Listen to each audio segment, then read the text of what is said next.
Hello everyone, I'm Lucy. Today we're on episode 18 of this series. If you enjoy it, please like and support the video. After hearing the shocking news about Africa from mysterious lady, Wukong was quite horrified. Wukong immediately asked, "Am I hearing correctly? You said he's ranked 10th in the heavenly place martial ranking, this isn't a joke. Don't say such things at such a tense moment," Wukong cautioned. Seeing the eerie scene, mysterious lady also admitted, "Yes, I recognize the distinctive symbol on that coffin, so there's no mistaking it." Hearing this, Hao Xian was so horrified that his hair stood on end, shouting, "Damn it, why are we still here? Let's run, you two." Seeing Hao Xian's drastic change in demeanor, mysterious lady thought, "My master acted really well." Suddenly, a voice rang out, asking, "Do you want to run? Why don't you try running and see?" This sound pierced Hao Xian's tender soul, causing his face to pale and his skin to crawl with those words. And then, out of extreme fear, he jumped onto mysterious lady, clinging to her. Hao Xian cried with tears streaming down his face, trembling as he said, "Damn it, what's happening? Didn't you say it lost consciousness?" Seeing Hao Xian's actions, mysterious lady felt annoyed and didn't want to speak. Then, Wukong calmly explained to him, "Master, it's not that big guy over there, it's the sound behind her. Don't panic. Let me go check it out first." After speaking, Wukong also quietly followed the trees, his expression somewhat surprised. "There really is someone behind there," he muttered. The scene Wukong saw revealed two people tied up on a vine, while another figure stood below with slightly elongated horns. Seemingly not entirely human. Judging by the appearance of the two hanging figures, they were likely black and white impermanents. The figure with two horns and three red eyes spoke up, his face adorned with ghastly stitched scars. He said, "So the left hand and the right hand of the King of Hell have only this much skill? How disappointing. But don't have the illusion of running away anymore, with your strength you won't be able to escape my hands." Xiao Bai was badly beaten but refused to beg for mercy, insisting, "That guy is truly a monster, a real monster. Do you understand what I'm saying? 30 years ago, nearly 200 innocent lives perished because of him. It was all just to alleviate his boredom." The image of a ferocious demon haunted Xiao Bai's memories, truly terrifying. Just because of boredom, that guy slaughtered countless beings, sparing no one, piling bodies into mountains of corpses. With such heinous crimes, do you really think he appreciates you for helping him come back to life? Don't dream. He'll be the first to kill you." Xiao Bai spoke passionately, but the three-eyed creature remained indifferent. Showing annoyance at Xiao Bai's excessive talking, Xiao Bai persisted, "While soul isn't fully collected yet, you still have a chance to turn back." The three-eyed creature grew irritated at Xiao Bai's words, finding them nonsensical. With a loud curse, he exclaimed, "You fool! Do you really think I revived him to earn his gratitude? It's all for chaos." After speaking, he chuckled in anticipation of fulfilling his nauseating hobby. Upon hearing this, Xiao Bai was shocked and asked, "What?"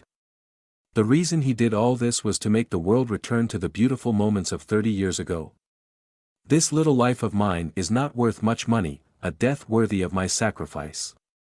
Haha, he laughed hysterically, looking up at the sky as if he were mad, saying, "I think it's already wonderful, don't you understand?" Seeing this, Xiao Bai knew he was beyond reasoning. So he turned to Xiao He and said, "He's gone mad, there's no use trying to reason with him. Xiao He, let me buy you some time. Go report the current situation to the Lord immediately. It's best to inform the heavenly court to prepare for the worst-case scenario." Xiao He, feeling despondent, replied, "But how can we escape in our current state?" Hearing this, Xiao Bai's expression turned grim, his eyes revealing a sinister intent as he said, "Don't worry. I haven't played my trump card yet. Just focus on running." With that said, Xiao Bai unleashed the 100 Demons Secret Technique 33, and the scene above turned icy, illuminated by a blue light. Afterwards, Xiao Bai immediately released the Ice Lotus World, and snowflakes swiftly descended upon his location. Then, with a sealing technique, Xiao Bai sealed the three-eyed creature into a large block of ice. However, despite being trapped within the ice block, the creature's expression remained calm as it observed Xiao Bai's actions. Seeing the ice block in front of them, Xiao Bai and Xiao He managed to free themselves from the binding vines. Xiao He stepped forward to advise, "You should stop now. Using this technique will drain your life force." Xiao Bai, already showing signs of extreme exhaustion, even had blood oozing from his wounds. He replied, "If you don't want me to die in vain, then stop talking nonsense." Xiao He, hearing this, gritted his teeth in frustration, unable to retort. After a moment, Xiao He regained his composure and decisively said, "I understand." He then unleashed the demon arts technique of 28 crimson chains, drawing streams of aura towards himself. Immediately after, Xiao He shot off like a rocket with incredible speed. Thinking that everything had succeeded and he had escaped, Xiao He thought, "Xiao Bai, don't you dare die. I'll bring you back immediately. You must wait for me." But before he could finish his thoughts, the three-eyed creature lunged forward and raised his hand high to strike Xiao He. Xiao Bai was horrified to see him break free without him noticing, unable to believe that such a thing could happen. A thunderous blow from the three-eyed creature sent Xiao He plummeting from above to the ground below, causing a massive explosion. Xiao Bai called out Xiao He's name in alarm, but there was no echo. Underneath the explosion, a crater formed, with Xiao He lying motionless at its center, having absorbed the full force of the impact, rendering him unconscious. The three-eyed creature approached, its mouth never ceasing its sinister chatter. Xiao He weakly regained consciousness and pleaded, "This will cause so much suffering to countless beings. I beg you, please stop." Ignoring Xiao He's plea, the three-eyed creature only felt annoyance, his smile sinister and full of death as he prepared to strike again, sending Xiao He to the realm of the dead. He unleashed a powerful attack to finish Xiao He off, because feeling that he had exhausted all his fun. But suddenly, the three-eyed creature was horrified to realize something because his punch had been somehow stopped by an external force, rendering it immobile.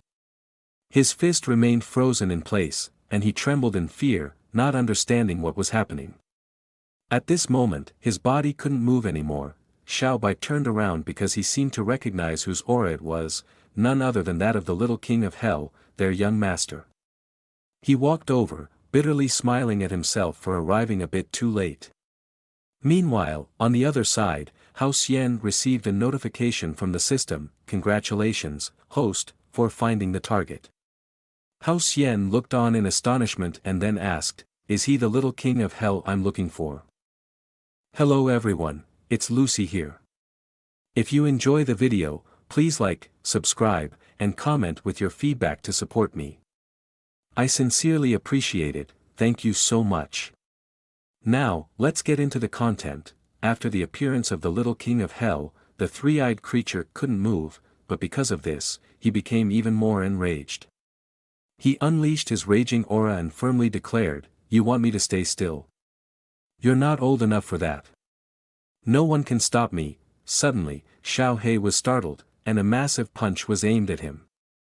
Seeing this, Xiao He felt like fleeing, but at the last moment, the referee gave a red card, saving Xiao He from a dire fate.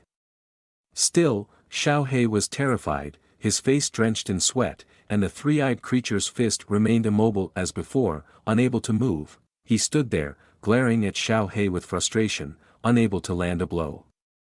Then, unable to contain his anger, he turned back to the little king of hell and shouted loudly, "You miserable wretch, what have you done to me?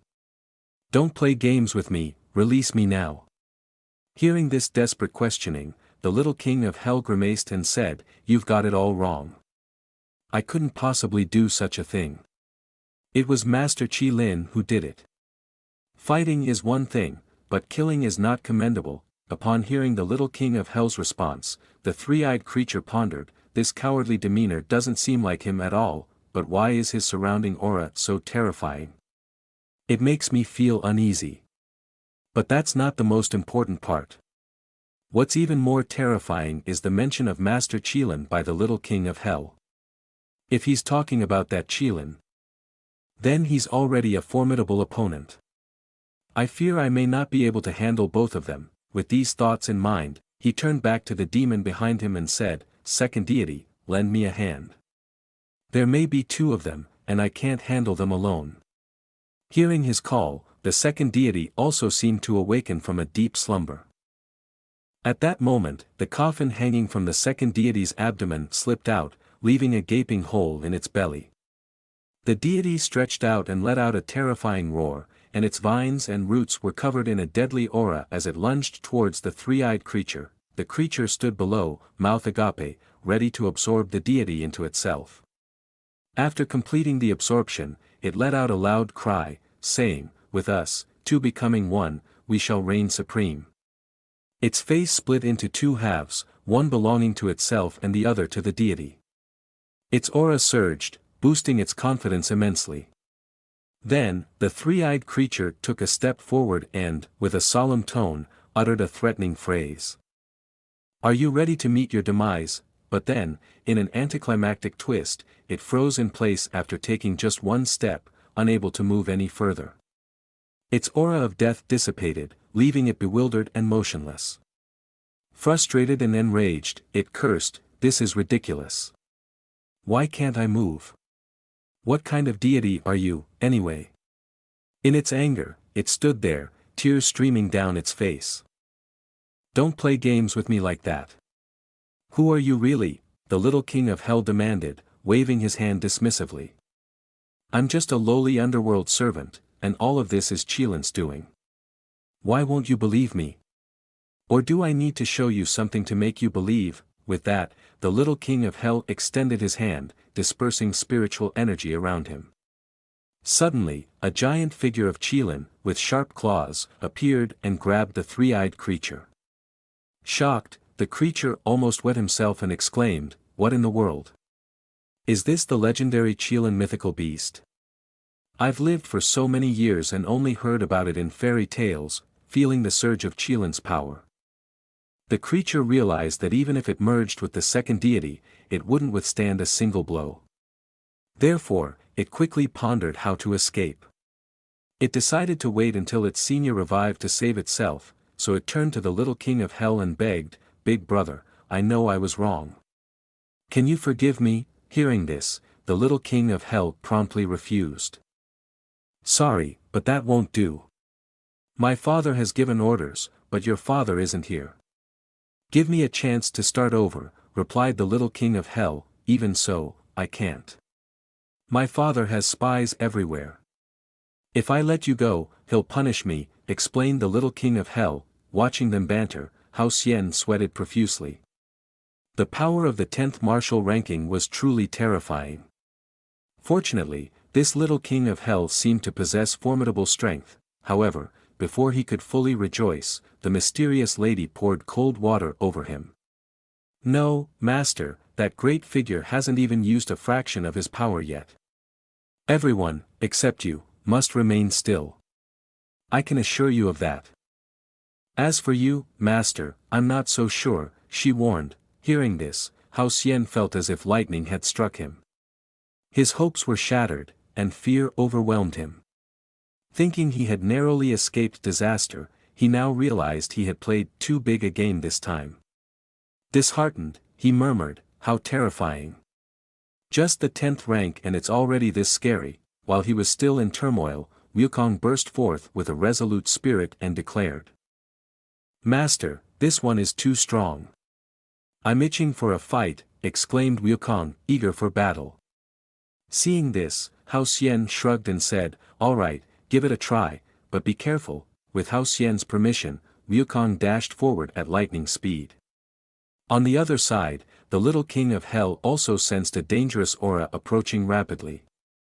At the same time, dark shadows on the little king of hell's body surged outward. These were vines, swiftly binding Wukong.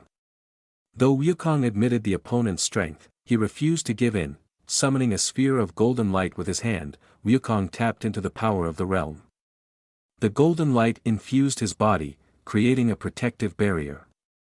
With a loud shout of, "Grand Tao Triforce, break free!" Wukong managed to break free from the vines' constraints. Witnessing this, the little king of hell was astonished and exclaimed, "What is this power? It's terrifying." Despite the little king of hell's bewilderment, Wukong pressed on, ready to unleash a barrage of punches. The little king of hell, overwhelmed with fear, pointed forward and invoked the mystical summoning technique of celestial beasts. A majestic celestial beast realm formed, enveloping him within. Meanwhile, Wukong, unable to break in time, collided with the celestial beast realm and was thrown back by the reverse force, feeling as if he had hit his head against a rock. He groaned in pain, clutching his head. On the sidelines, Mysterious Lady's expression halted in awe as she remarked, "All of them are rare celestial beasts in the world, each extraordinary. Truly, heaven is unfair." Hearing this, Hao Xian felt annoyed. They possessed a mountain of divine power yet dared to complain about others having more celestial beasts being unfair. This reminded him of the exceptional talents and geniuses around, leaving him feeling inadequate despite being their master. Before he could voice his frustration, Hao Xian was struck by a bolt of divine lightning, causing him to shout in surprise, "Whoa, who's attacking sneakily?" Meanwhile, Wukong continued his relentless assault, unable to break through the end realm. Not only that, but not even a scratch appeared, as if Wukong was merely playing and adding to the spectacle of the celestial beast realm. Fuming with anger, Wukong clenched his fists and cursed, "Come out and face me fair and square." Hearing this, the little king of hell panicked and waved his hand, rejecting, "Demon king of master, how could I possibly be your match? Can I surrender?" Wukong, enraged, roared loudly in his face, "Surrender? What nonsense! What kind of man are you? Don't have any bravery at all." The little king of hell stubbornly refused to yield, stating, "All of this is because of my father's arrangement. Without him, I am nothing." Wukong, furious, retorted, "Nonsense! Are you suggesting I'm a fool? Summoning beasts relies on one's own talent, not someone else's arrangement. Demon king of master, please calm down. It's because of your father's genes. It has nothing to do with me." The little king of hell pleaded, "Open your mouth and you're your father, close your mouth and you're your father. How old is your kid and you keep reminding your father like that?" Little king of hell, feeling frustrated, said, "That's the truth. If my father hadn't allowed it, I wouldn't be able to act." Listening to him ramble on, Wukong became increasingly irritated and continued to punch the barrier relentlessly. Mysterious Lady exclaimed, "Oh dear, this nuisance is driving me crazy. Get out quickly, you wretch." Upon hearing this, Mysterious Lady chuckled as if she had won a lottery. Because of Tu King of Hell's poor boasting skills, who summons a bunch of mythical creatures and then claims to be worthless, no genius is enough to describe him, huh? Hao Xian, upon hearing this, immediately delved into deep thoughts, rubbing his chin and thinking, "Exactly, why do I also feel like this guy has been led by his father since childhood, preventing him from experiencing life?" That's the end of the story. See you in the next episode.